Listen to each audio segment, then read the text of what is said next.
Skardu cold desert visit करने के बाद हम खरमंग डिस्ट्रिक्ट की तरफ रवाना हुए, जहाँ पे हमने मंथोका वाटरफॉल जाना था। खरमंग डिस्ट्रिक्ट स्कर्दू से 80 किलोमीटर के डिस्टेंस पे है।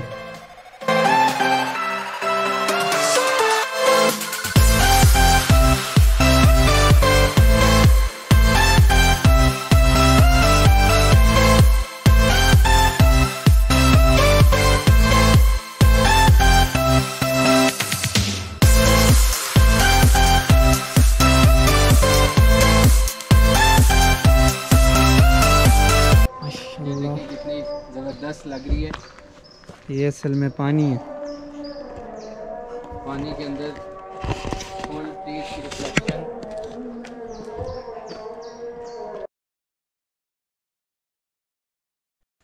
खरमांग वैली में दाखिल होते साथ ही ये जादुई नज़ारा जो आप सामने देख रहे हैं, ये आपको ज़रूर रुकने पे मजबूर करेगा।